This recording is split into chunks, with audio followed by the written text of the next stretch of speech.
Class 8 এর chapter 7.2.2 শাওলিজ যে গল্পটা আমরা পড়েছি এর কিছু অর্থ আমাদেরকে লিখতে হবে, পাশাপাশি বাক্য গঠন করতে হবে। এই কাজটা আমরা করবো, চলুন শুরু করা যাক।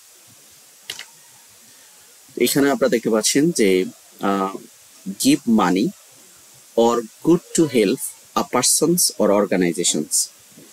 এখানে মিনিং দেয়া আছে, এটার ওয়ার্ড ইন দ্য স্টোরি।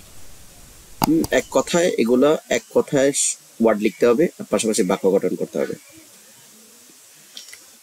যেমন এখানে যদি গিভ মানি অর গুড, কোনো টাকা পয়সা দেয়া অথবা কোনো কিছু দিয়ে টাকা পয়সা দিয়ে হেল্প করা অথবা কোনো পণ্য দিয়ে হেল্প করা কোনো পার্সনকে অথবা কোনো অর্গানাইজেশনকে, এটাকে আমরা এক কথায় বলি ডোনেট।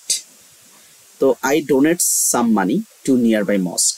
এখানে আমরা এই যে ডোনেট শব্দটা ব্যবহার করে আবার কি করেছি, একটা বাক্য গঠন করেছি। সরি, ডোনেটস হবে না, এটা হবে ডোনেট।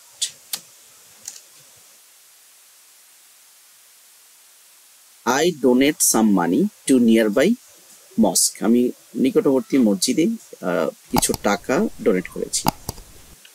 পরবর্তী এখানে বলছে যে to happen in the way at one wish or dream.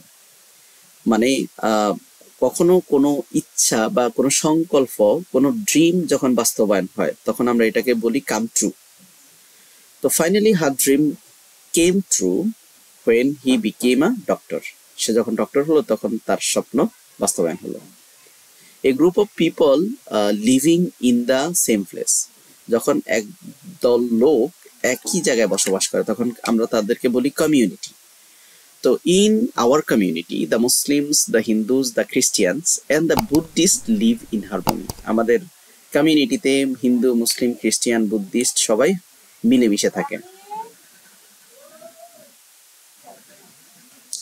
To make an effort to do something for other people. অন্য মানুষের জন্য কিছু করার ইচ্ছা, এটাকে বলা হয় কাম ফরওয়ার্ড, এগিয়ে আসা। We should come forward to helpless. আমরা অবশ্যই হেল্পলেসদেরকে সাহায্য করার জন্য এগিয়ে আসা উচিত। To remove without a definite aim, মানে কোনো ডেফিনিট এইম, নির্ধারিত এইম ছাড়া এমলেসলি ঘুরাফেরা করাকে ওয়ান্ডার বা এমলেসলি বলা হয়। Mister fox was caught in a trap while wandering in the forest. যখন ফরেস্টে ঘোরাঘুরি করছিল তখন সে একটা ট্র্যাপে পড়ে গিয়েছে।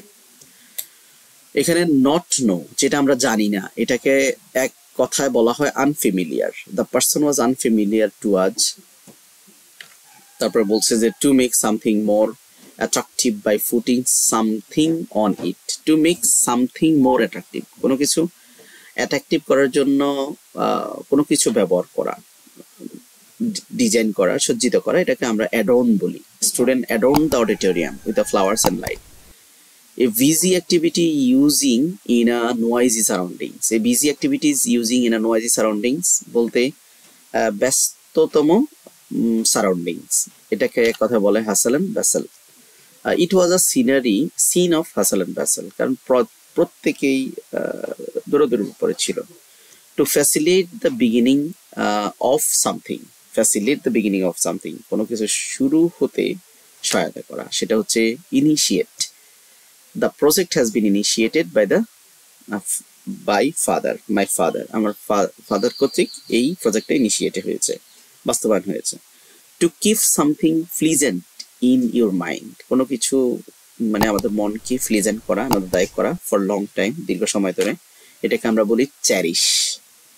কোনো কিছু লালন পালন করাকে আমরা চ্যারিশ বলি। I shall cherish my childhood dreams to realise it.